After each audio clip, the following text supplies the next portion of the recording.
Today on this very important discussion. My name is Ludmila Kozlovska. I represent Open Dialogue Foundation.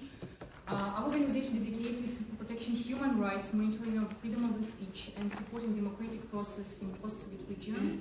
And today our discussion is particularly focused on political persecution in Ukraine and Moldova, how political corruption undermines reformers' efforts. We really thank you for host of our events who make possible to organize this event, for Ms. Zelengova and for Mr. Tviral. And the purpose of our discussion at the moment to give the floor for first-hand information from civil society, from real opposition who fights for reforms. The topic of both Ukraine and Moldova have signed a EU association agreement, agreeing to fulfill its requirements regarding the implementation of extensive reforms. Both of the states have been victims of Russian aggression and declared pro-European and pro-reform course. But the difference between their proclamations and the real implementations of the reforms, including anti-corruption area, became a huge gap both for Moldova and for Ukraine. As Open Dialogue Foundation, we deeply support pro-reform and pro-European course for these states. However, at the same time, we have to call the Council of Europe to closely monitor and to protect individual cases of politically motivated harassment and persecution for those who struggle for implementation of reforms or fight with corruption.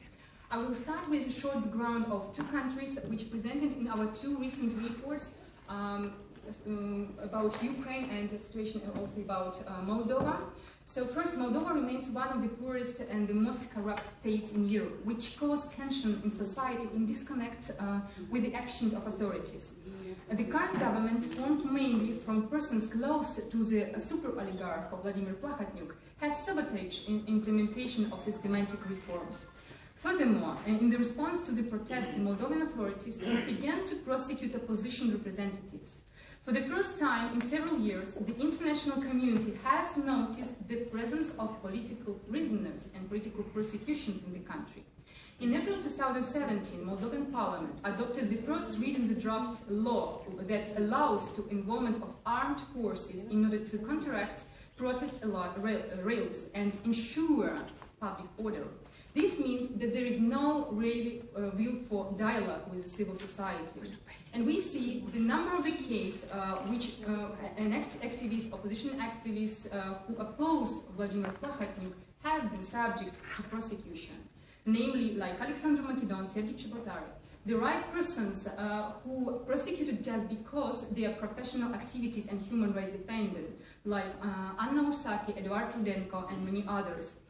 We have noted, unfortunately, the cases of criminal prosecution of judges and some kind of punishment for them, as Dominika Manoli and Marina Anton. These criminal cases are accompanied by procedural violations and bear signs of political motivation.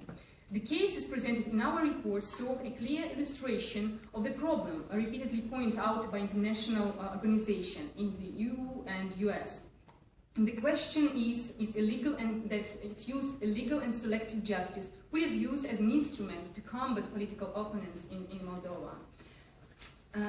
As for Ukraine, despite the ongoing reforms in the environment for the work of reformers, including politicians, civil servants, human rights defenders, and anti-corruption activists, as well as investigative journalists, we have observed a quite unfavorable environment for their work. It is our serious concern that at the end of 2016, the indicator of reform implementation in Ukraine have gradually dropped. Moreover, a dangerous policy of the government-led reprisals against pro-reform forces and activists, including the ruling coalition of MPs such as Svetlana Zalishuk, has been observed. It is unacceptable that representatives of Self-Reliance and Democratic Alliance political parties, including Andrei Sadovy and Maxim Cherkasenko, activists of anti-corruption watchdog Anti-Corruption Action Center, such as Alexandra Ustinova, and investigative journalists became victims of political persecution and harassment. Has to be said that we clearly underline which kind of parties are oppositioners and just pretend to be oppositioners. In our discussion, we didn't invite oppositional, so-called oppositional bloc and view of the people and revival because we don't assume them as a true opposition. They basically act in alliance with current government. Moreover, the government's resistance to anti-corruption reform and law enforcement reforms demanded by millions of Ukrainians since undermines Ukraine's credibility of the world. We agree with conclusion of the special report of Human Rights Information Center with the special coverage of human rights defenders and activists environment that without expeditious and efficient reform and effective investigation of all cases of harassment and attack of civil society activists, the Ukrainian government is ultimately lost its support. We want to stop it. That's why our discussion will be about this topic. I will give the floor to Kristina Zelenkova because she was one of the main rapporteurs on Ukraine and she has own experience how actually oligarchs could influence on the political state and the situation in the country. Kristina, the floor is yours. Thank you for the floor. I'm really happy that I'm here because it looked that I will not be able to arrive. Because what happened is that my parliament tried to exclude me from the delegation. I'm from Czech Republic. Maybe it's a surprise for some of you that also in Czech Republic can happen something like this. I was also surprised because I thought that we have a little bit stronger democracy than it was in 1989 after the Velvet Revolution. But it looks that we are turning back to east. And some political parties try to use steps which are not really proper and not democratic. As I have promised that I will arrive to Council of Europe, to the institution which protects democracy, human rights and rule of law, so I have decided to arrive on my own and to participate on this event because I think that it's very important to talk about any kind of obstacles for democracy in any state, even though it is Czech Republic. And it can happen very easily that even though we think that we have no threat of democracy, we can have it. And I am witness of it, what's going on in Czech Republic at this moment. We have one oligarch also running one political party which has most preferences at this moment before the election, because this oligarch owns the media and influences the public opinion his way. When I was working on the report about Ukraine, about the political consequences of the war in Ukraine, I had a lot of meetings with politicians, NGOs, civilians, normal people, society, and I got a lot of information how the Ukraine is working, and I can share the experiences with you. Of course, I have mentioned that there are oligarchs which are also influencing the political system, but it has been connected with the past and history of the Ukraine. It's clear because the political system was basically made on the political parties which were, how to say diplomatically, not built on some kind of ideology, but these were more business projects, let's put it this way. But I truly believe that current society, as well as politicians, not all of them, but I believe that majority of them try to change the system and try to adopt reforms which will lead to the country which will not be under influence of oligarchs and corruption as such.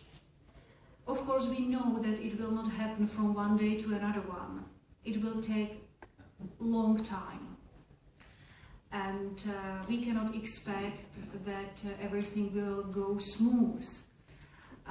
But that's why there is a very strong society at this moment in Ukraine, as I have learned, and also a lot of NGOs who are working really hard and showing their meaning and showing that they are really interested in the situation which is going on there, and that they care of the future of Ukraine, and doing certain steps to make pressure on politicians to change the system as fast as possible, which is very important.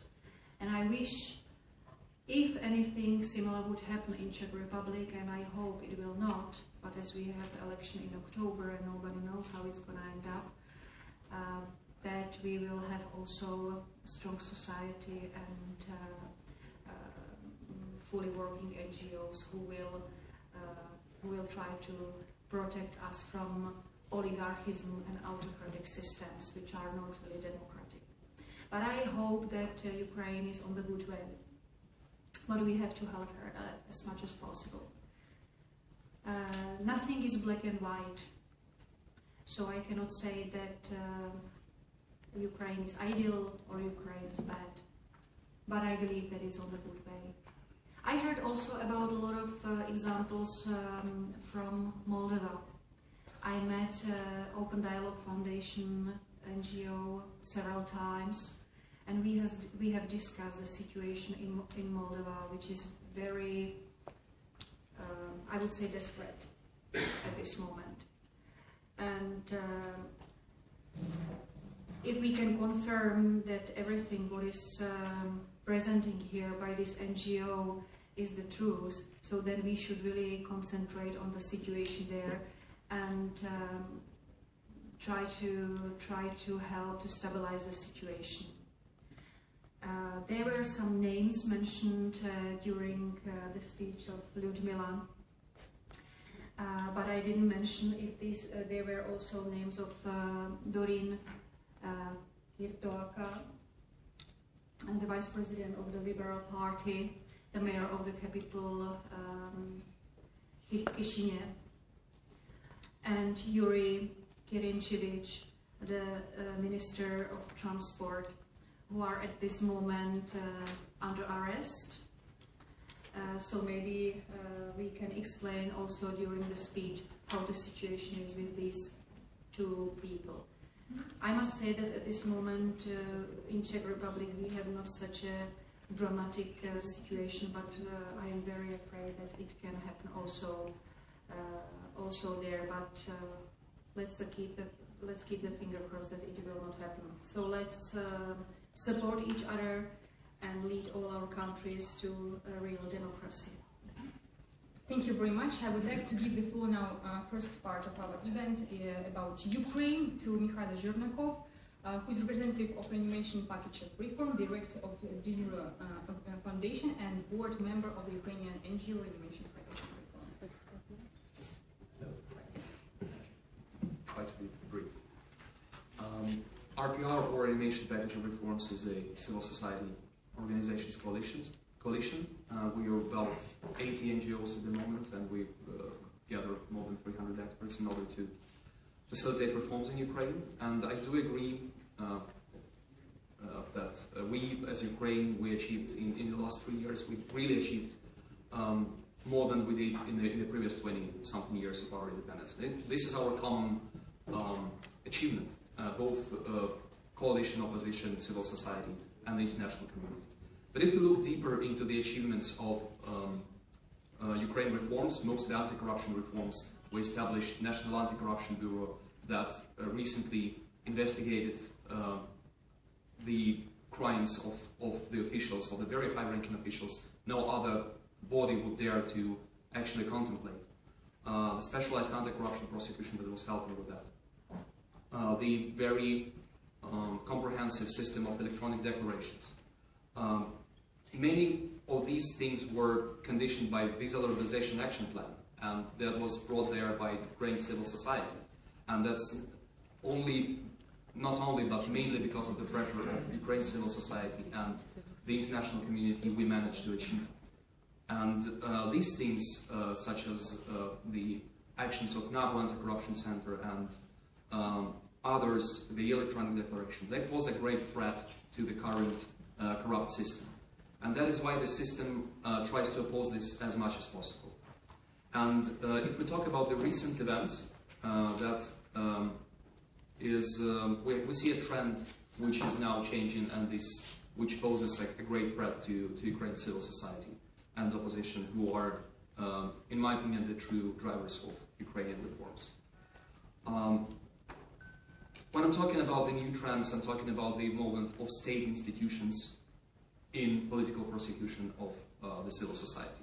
Before that, we were already quite used to, fake investigations in the news, the media attacks, and all those things. These are normal, and these are understandable. But what happens now is that there are state institutions used to target civil society activists, to intimidate them, and to try and reverse the reforms.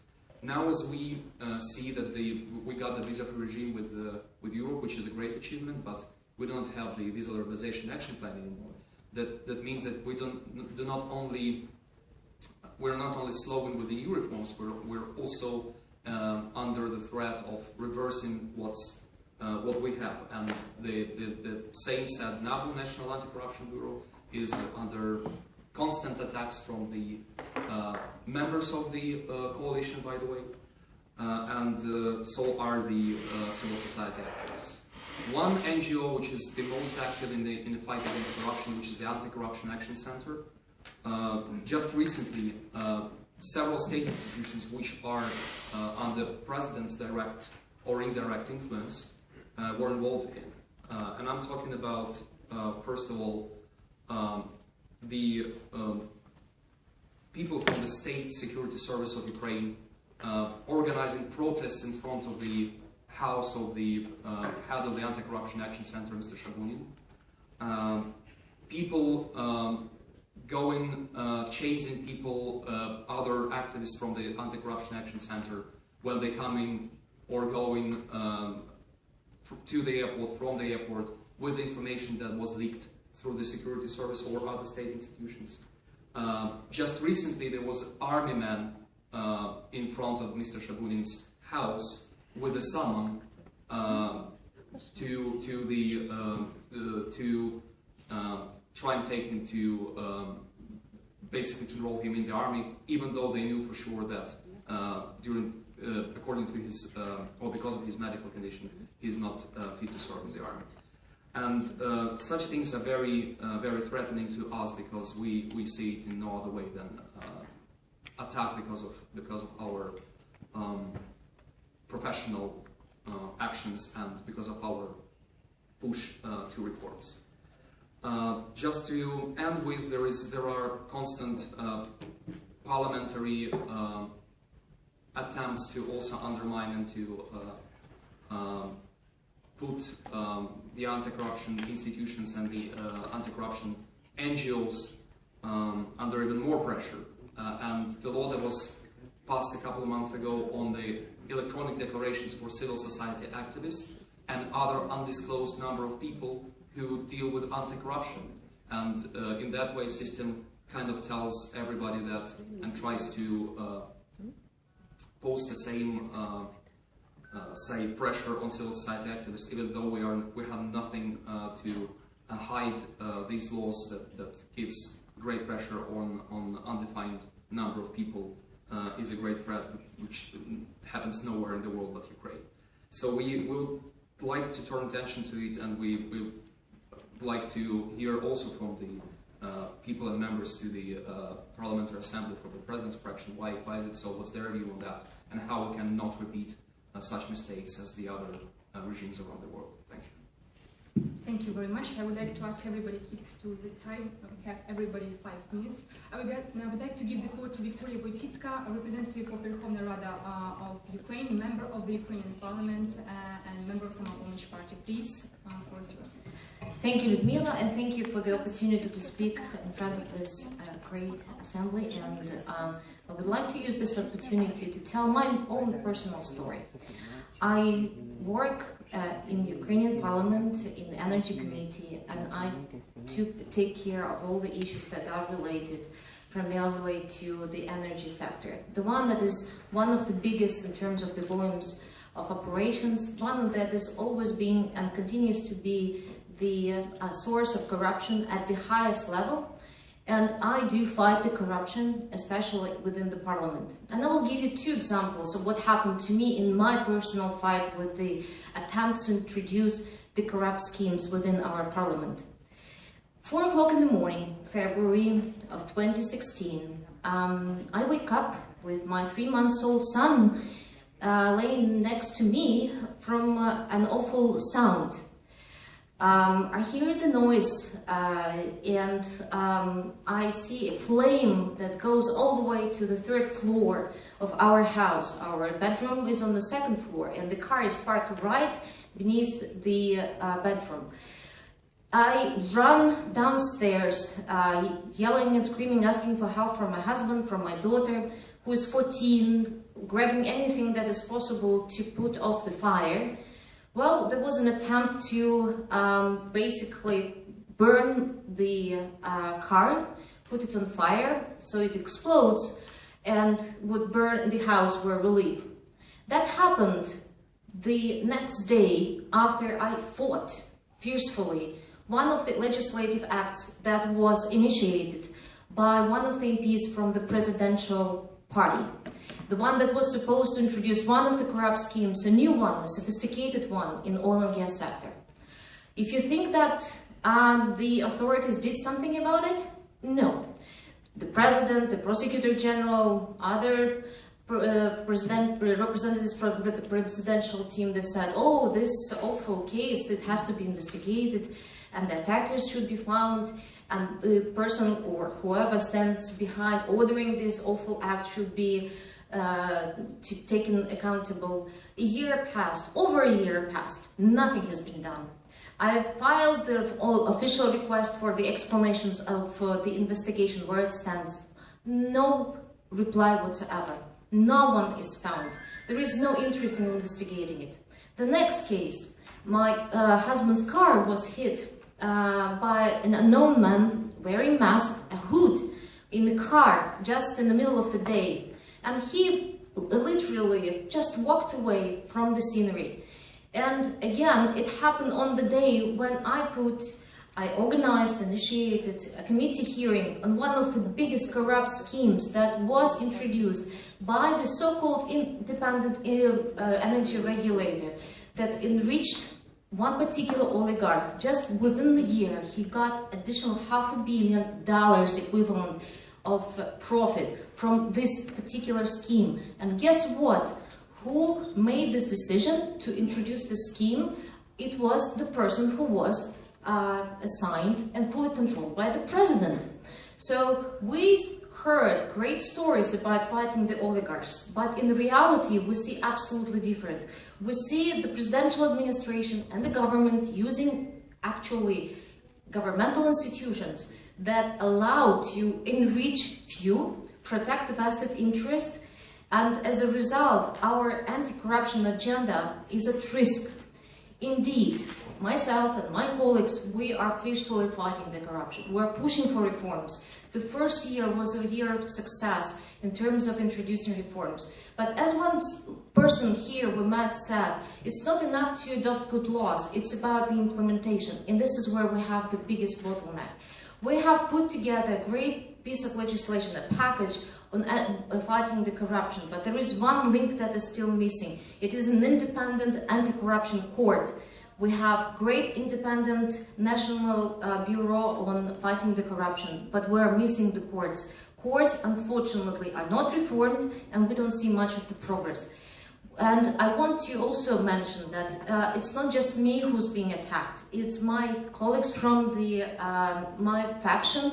Like, tools are used as reopening the criminal cases. Another case with my colleague from the city council, where she's fighting illegal developments in the capital of Ukraine. Guess what? One morning she wakes up and she hears the screams of her children because they see funerals that are organized right in front of her house. Police was guarding that particular gathering.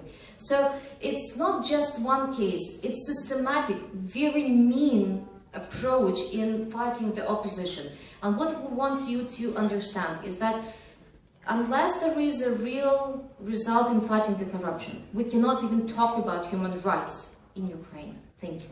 Thank you very much, Victoria. And I would like to give the floor to Vladimir Aryev, member of PACE and member of the Verkhovna Rada of Ukraine, to answer and to have some kind of position. Well, thank you very much. I would like to share your concerns regarding the influence of oligarchs in Ukraine. But in 2014, we find out our state of the situation when the joint assets and influence of oligarchs was much more than Ukrainian state had after the years of Yanukovych governing of the state. So we had nearly failed state situation in the early 2014 with the Russian aggression, which was implemented not only in the military but also in such kind of the spreading misinformation regarding Ukraine and that got the name of the hybrid war.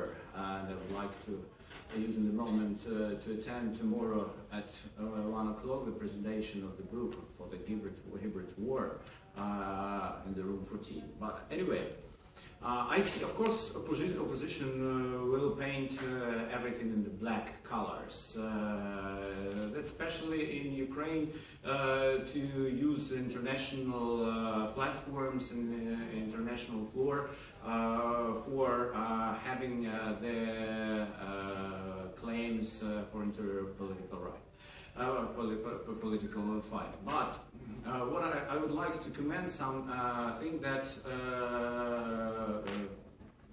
I don't know where to start from.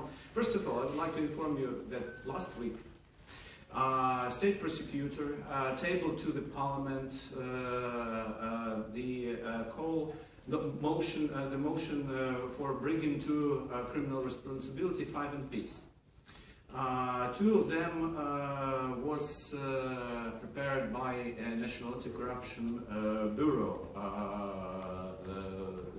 as a result of investigation. So 3 of persons who the name was tabled to the parliament for bringing to responsibility belongs to majority. 1 is so-called opposition, but is very close to some people from majority, and only 1 from opposition. So, a result of National Anti-Corruption Bureau investigation was completely implemented in the table document to the parliament for 2 persons who will be bringing to responsibility. And I think after the Rules Committee of Ukrainian Parliament session, we'll be having or this probably, if not in summer, but in autumn, we will be voting for allowing them to bring the responsibility. Regarding the NABU, we had some kind of discussion about that, but I can tell you clearly there are no attention, the real attention to change the legislation about or to reduce reduce the credibility of the National Anti-Corruption Bureau. Yes, we have a very tensive situation inside our state. We have some people who are not like each other, as well as mentioned Mr. Shagunin, He was asked once by the journalist, and then Mr. Shabunin punched journalist to the face, and after that the journalist a bit later sprayed the pepper spray to the face of Mr. Shabunin. So we had a lot of tensive situation, a lot of conflict. But we are trying to keep a cooperation in that. Without a coalition and a majority, we couldn't vote any legislation act about the reform. And it was fair to say that in the last 3 years, we did much more than in previous 23rd, after Ukraine got an independence.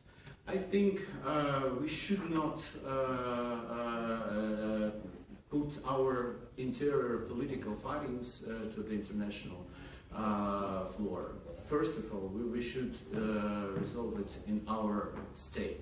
Because the case which Victoria Wojcicka said that it was after the oligarch who are also fighting against president, I think allegedly arranged that attack. Well, I can say that our president is in a very difficult situation, and as well as I said at the beginning, he should fight against all, or to establish a situation when he dropping down the influence of the oligarchs step by step, because immediately it's very difficult to say.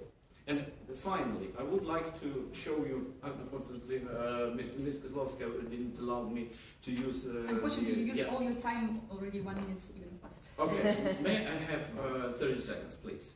So, this is the research of the using of main talk shows on the TV channel belonging to the mentioned oligarchs. So, opposition have a full presence in the all talk shows.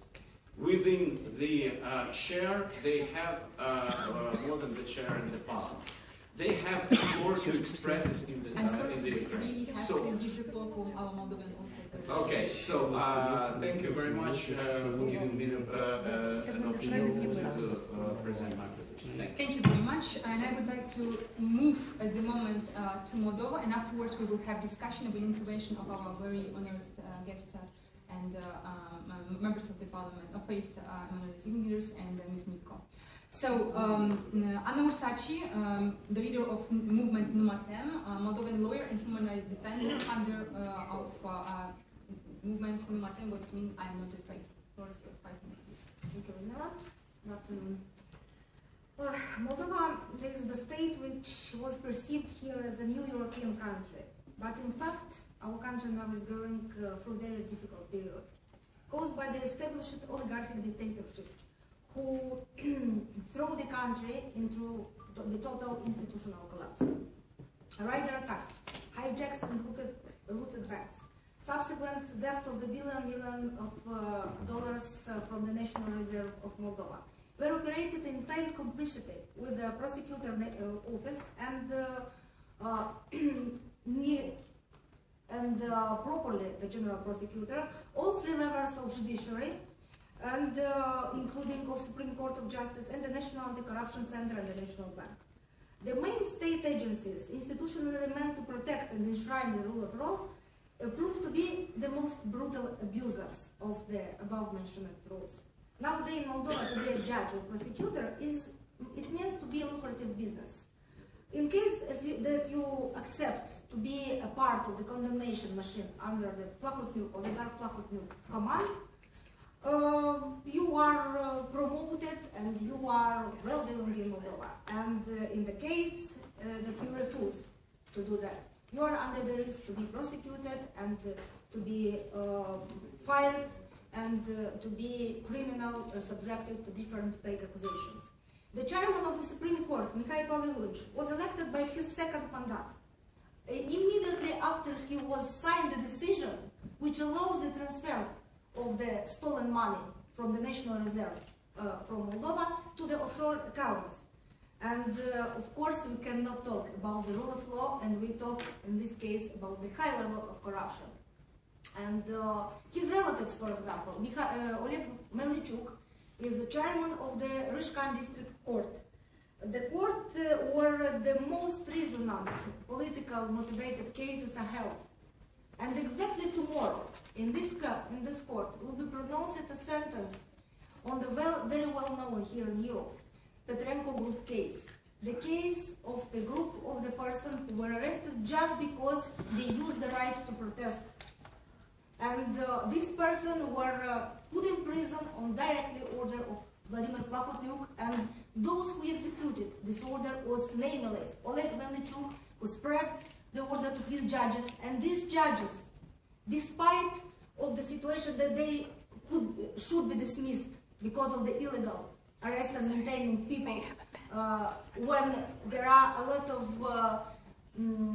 written statements from different international organizations, including Parliamentary Assembly of Council of Europe, these judges are promoted and financially stimulated, as well as other judges who are helping to get rid of the punishment different Plahotniuk co-workers. And at the same time, Judge Dominika Manoli was mentioned here by Ludmila Kozlovska, and she is mentioned in the report of Open Dialogue Foundation, faced criminal prosecution under the fake accusation just because she refused to fulfill the Plahotniuk order about cancellation or annulation of the results of the popular referendum in the Republic of Moldova.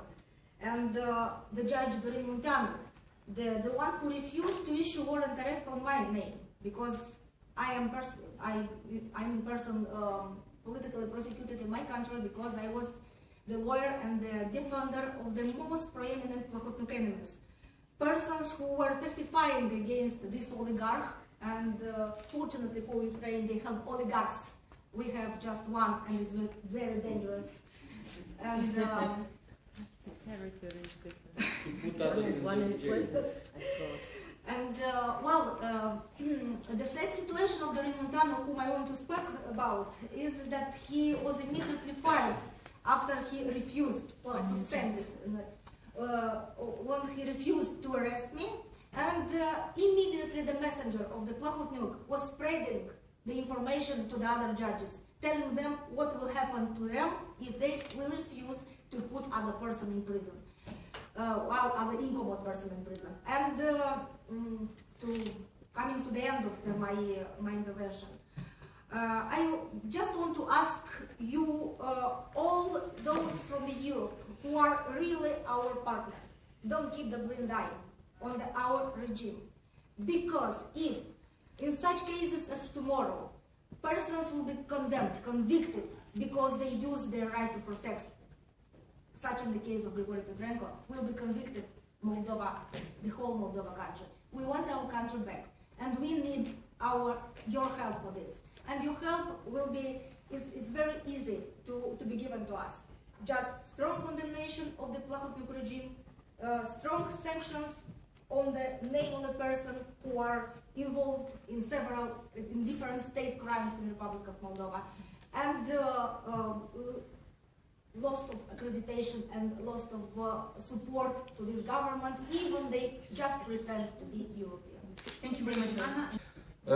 Moldova was perceived in Europe as a success story of the Eastern Partnership a few years ago, and we were supposed to building up the democratic institution, effective one, corresponding to the standards and norms of European Union, of the Council of Europe, and so on. But we discovered one morning in November 2014 that, as my colleague Anna mentioned, 1 billion euros disappeared in 2 days from the reserve of National Bank, and in this theft of the century, as we called it, participated all these institutions we are supposed to build according to the European norms. Prosecutor Office, National Bank, the Center for Combating Corruption, Government, Parliament, everybody participated in this robbery, and the money went to the offshore accounts,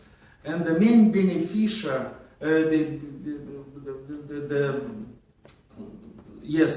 those who organized this and benefited from this is the man who was mentioned already, Plahotniuk. So we didn't build a democratic state.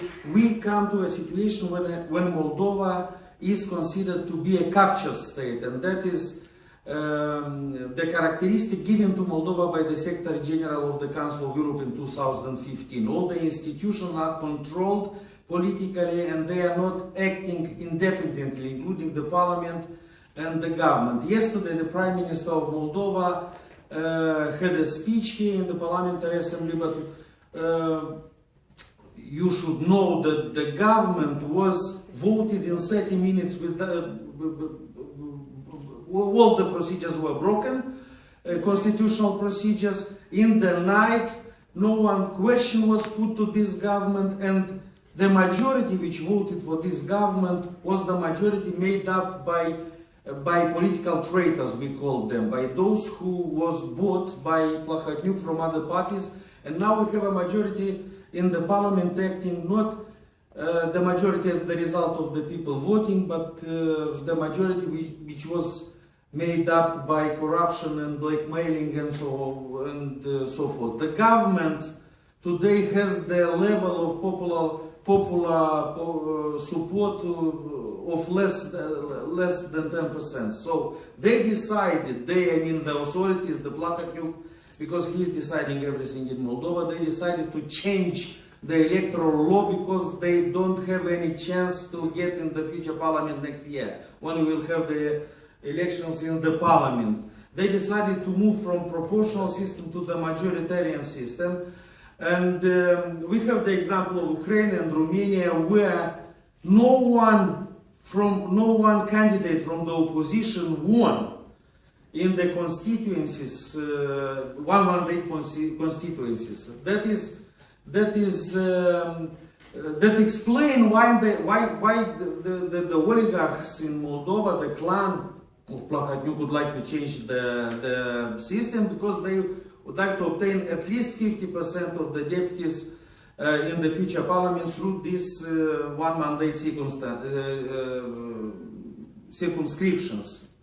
Okay, the Venice Commission said through this decision last week that in fact, that was one suggestion from the Venice Commission, that the authorities of Moldova should withdraw the draft law on electoral code, but they don't like to do this because they don't have the solution for the future elections, and they probably will insist on changing, but we will see what happens. Moldova, as a very promising country within the Eastern Partnership, has become a captured state, the state controlled by the oligarch, where we have political prisoners for the first time in our recent history. We have the Supreme, and I am ending up, we have the Supreme Council of the Magistrates, who was conceived as the self-governing organ of the judges in Moldova, but they are promoting the most corrupted judges because they are obedient and they doing everything Plahotniuk is saying to them. We become the country through which 20 billion of dollars were landed during some years from Russia, and that is because our judicial system is very corrupted.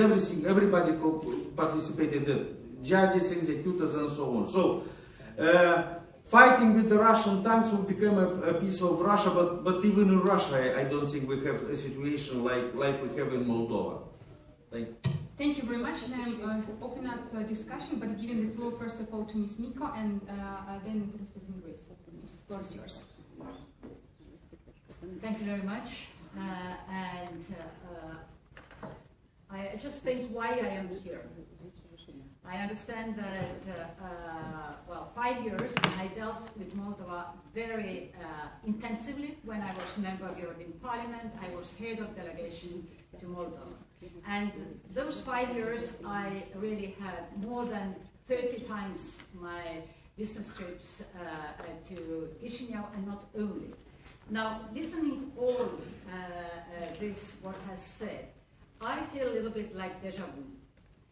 I met with all those named political figures, well, when they were not arrested. But arrested one was, at that time, Mr. Pasescu. So there is nothing new under the sky, under the sun, that political imprisonment is quite normal, unfortunately, to Moldova. But what I want to tell to you, having a little bit like different approach, like more in history and 10 years and things, I think that one thing one should make, to clarify, to make your domestic, your homework done.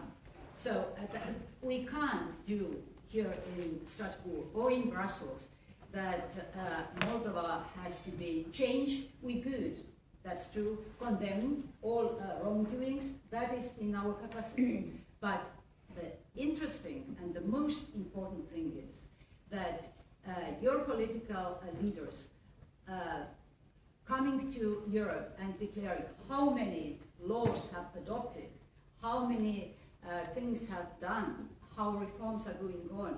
That is a wonderful word, but implementation, like we heard, is the only thing what comes and has taken into consideration. And so was yesterday when your Prime Minister was here, I proposed a question as far civil crisis is concerned, why that is so that from Moldova every second worker in labor force is in fact working abroad, and remittance is quite magnificent in GDP. And I wanted to know, like 10 years later of my really involvement, engagement to Moldova, what has happened, how in the circumstances of visa freedom, like Moldovans at that time couldn't travel easily to Europe, but now they can, without any mafia, without any organized kind of middleman. How many have gone back, and what has done our government for that to really introduce? Our country is a wonderful place to live, because Moldova is a wonderful place to live as far as nature is concerned, as far as cucumbers and tomatoes are the very best in Europe. Everything works, and people are nice, but people are not returning. And the answer from Prime Minister's side were rather that is applaudable, that visa freedom is between Europe and Moldova, but those action plan or concrete steps, and I wanted to hear rather or foremost about rule of law. Because one thing is that no services, but the other thing is that I'm a free citizen. I feel that I have obligations, but I have rights. And if I have rights, then if there are some abuse of my rights, then I easily go to court. And I'm pretty sure that, I mean, I get my sort of like rights back. But that's not the case in Moldova. People don't trust that court system or judiciary is working to their side. And that is very pity. So that is like the same, like 10 years ago, when Moldova was famous of the amount of persecutors per 10,000 people. So, and now, to get back to the beginning, that nothing new under the sun. I repeated, always being like member of European Parliament, to deliver my messages in Chisinau, what has been done, how to get like European country, and remains exactly the same message. 3 Copenhagen criteria: democracy, a free market, and the most important for Moldova, rule of law. Implement those good laws what have been adopted, implement them. And that's up to political elite to make them, and up to civil society to demand. That's my message. Thank you very much, and I would like to give the floor to Mr. Dingris. You should give such a question to Albert Einstein. So that is the, we should demand from the countries the real level of questions. First of all, let's go to the history. Next year, Baltic states, Poland and Finland will celebrate 100th year when they say goodbye to the to communist empire, to Bolshevik empire. So In the 1990s, we started together this beautiful country of Ukraine and Moldova and Georgia and Caucasian countries together our trip saying goodbye to totalitarian rule when every judge was related to Central Committee of Communist Party. And we started our way. So now you have situation when Ukraine and Moldova say yes to European way, and you're punished for that from your eastern neighbor who would like to have you on this path. At the same time, you're coming to circumstances with a higher profile of questionary to you. So the questions are Western type questions, trying to build some level of the society. And that is the reason, well, if it will be a Russian delegation, you will not have all opposition members here. In the last Russian delegation, you have no Sergei Kovalyov, nothing.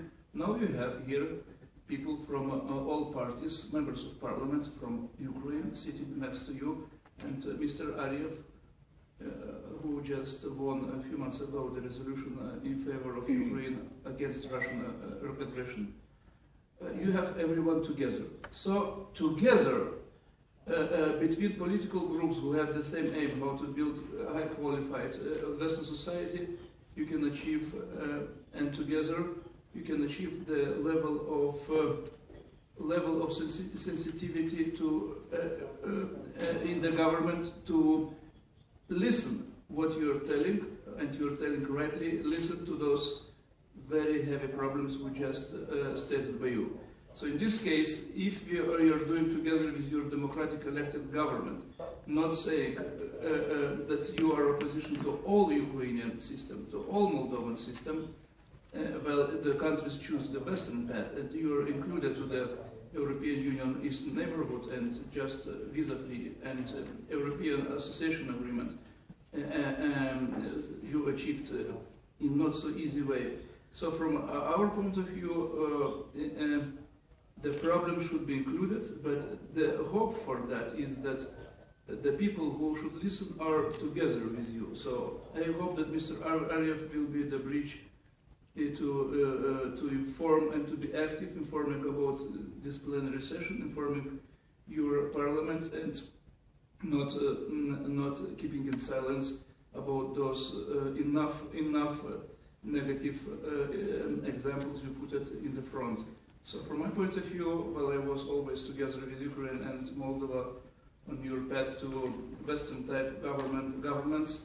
We will support to include your problematic to our Western agenda instead of European Union and put it in front of Ukrainian government. Thank you. Thank you so much. So 2 questions, please. First, please introduce you 1 minute in concrete questions. Thank you. 1 minute. Thank you very much. My name is Maria Onova. I'm from the presidential faction of Ukraine. And unfortunately, I can't say for 1 minute all the positive things which we all together with you have done last 3 years. But anyway, I will ask, of course, a question our foreign colleagues, but would like to stress on all these things that in energy sector, the head of the committees and the majority are the members of presidential faction. And all the decisions which have started the whole reforms, it's members of the parliament and the coalition, pro-European coalition. And also I would like to remind that all the improvements, all the reforms, they have been started. And really we need your help probably to push more association agreement, because visa liberalization, that was a common victory, and that was a victory of Ukrainian citizens. But I would like to say that, and then a question, that during this hybrid war, we had recently a meeting with Madeleine Albright, and we know that from which party she is.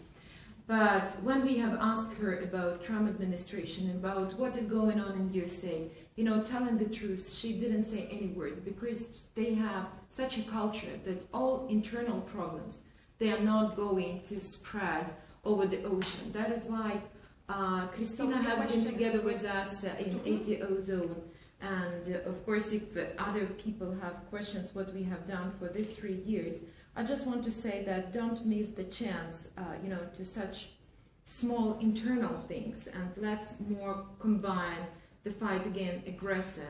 And I would kindly ask you, Christina, also to join our efforts to work all together, because you know what the work have been done, and what do you recommend representatives of civil society, you know, how to help Ukraine to move forward. Thank you. Question. Yes, please. Introduce yourself in 1 minute, please. Okay. My name is Alex Goncharenko. I'm a member of Ukrainian Parliament, member to Parliamentary Assembly too. I just want to say you that in this report, what I see, there are cases, but they are all like mostly about one party, and they're all about opposition. I'm very much, I want the investigation over the situation with my colleague Wojcicka. But for example, there were 3 attempts to kill me. One, people are already have court decision, 2 are in the courts. But I don't say that it is pressure on me personally or on somebody else. Today in Kiev was killed one of the leaders of Ukrainian intelligence, Colonel Shapoval. What it is about? It's about pressure on opposition? No. And it's even, there are some funny things here. There is, in this report, one of the facts of pressure on opposition is the fact that to Mr. Sadovy, who is the leader of party Samopomich, he was proposed to become a prime minister. Sorry, and it is written here that it is one of the pressure on him. Excuse me, I can't understand it. Maybe somebody from Europe can understand. Thank you very much. I will reply because it's our report. First of all, we assume that pressure was done on Mr. Sadovy. It was an attempt on his life, which was not properly investigated. And the second one, that he refused to be a part of the government, and because of this, there was pressure on his member parties and his party. And actually, what we now observe involved with garbage blockage, it is actually what we assume as harassment and political persecution. So that's to be clear. It seems that you are not objective, sorry. It's your opinion. Thank you very much. It's my opinion, yes, I told. Okay. I would like, are there any questions? Just one more? No, thank you. I would like to give the floor to sum up to one of our hosts, Mr. Kirov. Thank you, Christina, for joining us, and I thank also all the participants for participation, and mostly, and first of all, the representatives of the political parties which form coalitions in our countries. But first, I would like to say that the intention of this event was not really to pinpoint and finger point at each other and bring, as some say, dirty linen in public to discuss of internal politics.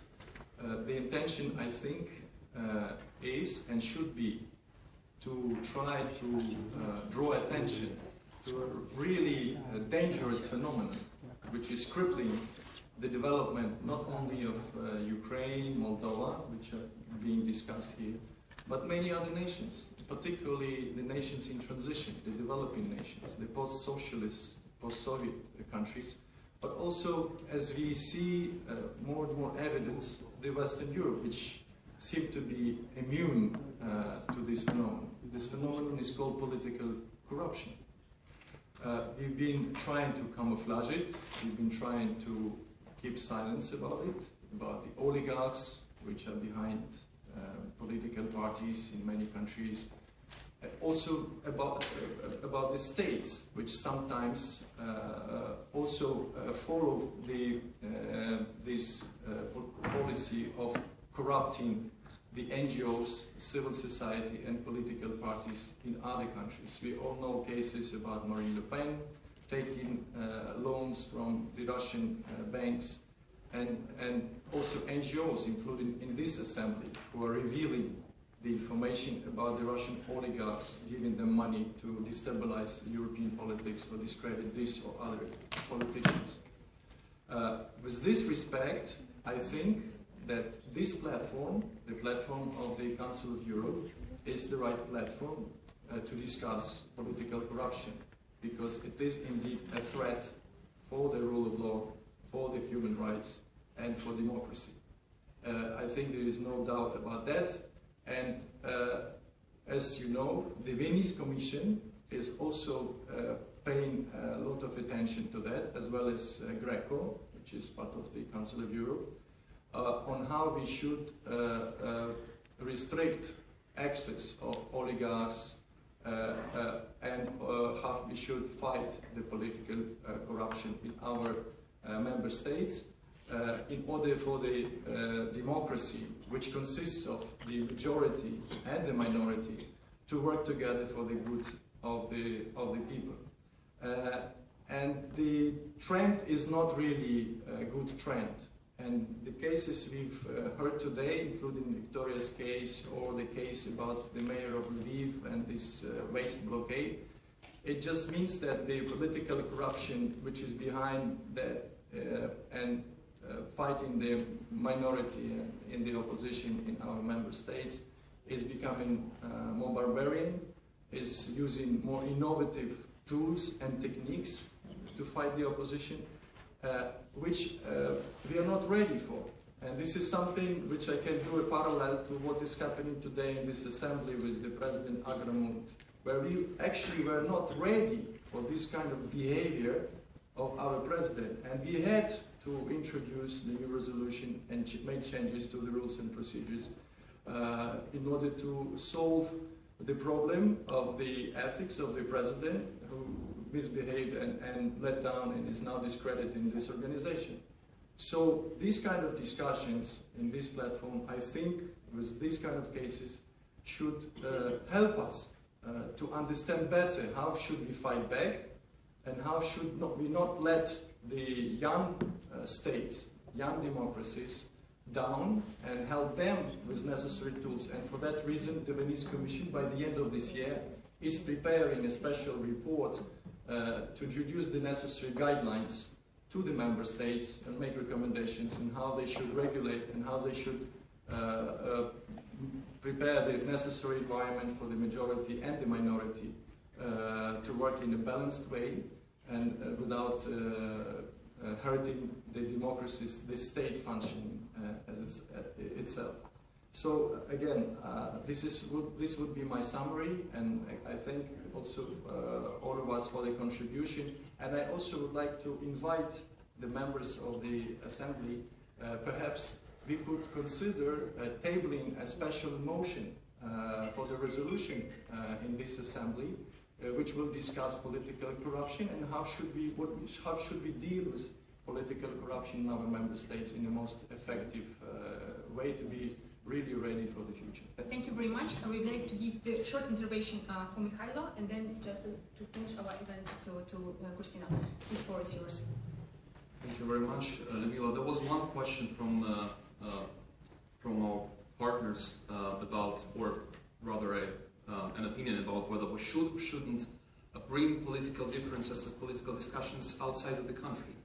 And I absolutely agree that we shouldn't, as long as these are political differences and political discussions.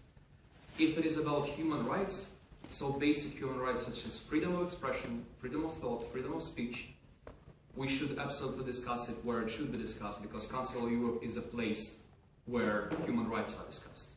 And if we neglect this, if we turn our blind eye on human rights, then there can be, in some time, there can be no political discussion.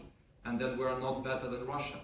And then, I'm sorry, but then we don't have any right to say that we're better. So that is why I would like to call to everybody to be open about our problems, to be very fair about our achievements, but to be very fair about problems as well, and discuss them with our closest partners and allies, and come up with the solutions. Thank you. Very short comment. Jan Tambitsky, the former ambassador of EU to Ukraine, just recently said, Ukraine, stop pretending, start implementing reforms. And this is what we're demanding. Stop pretending. Christina, the floor is yours.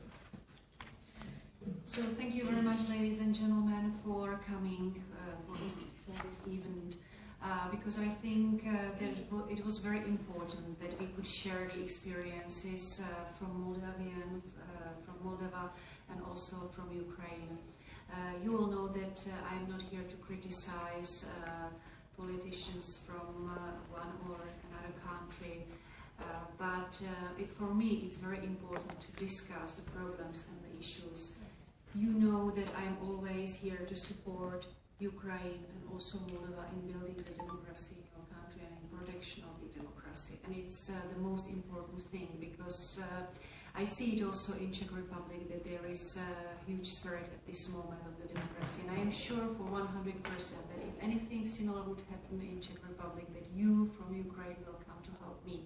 So I am here to help you, and I expect also from others to help in protection of the system which we have agreed on, that is the best for ruling the country, and is the parliamentary democracy. Thank you very much. Anna, is 1 minute. Yeah, less than 1 minute.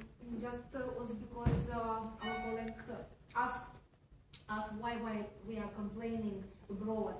That it is pretending that it's not so very good to spread the information. It should be internal war. It's wrong. Just assume that in Moldova, the victim of abuse, if would complain, the victim goes directly to the transgressors. So it's a closed circle. We have to speak abroad. We have to choose the panels where we can speak about the rule of law, or about the breach, the total breach of the rule of law. Because we have no solution, because everybody will be killed in that country. This is very important to mention. Thank you very much. I close this event, and I invite you also to some our some snacks. Thank you. Thank you.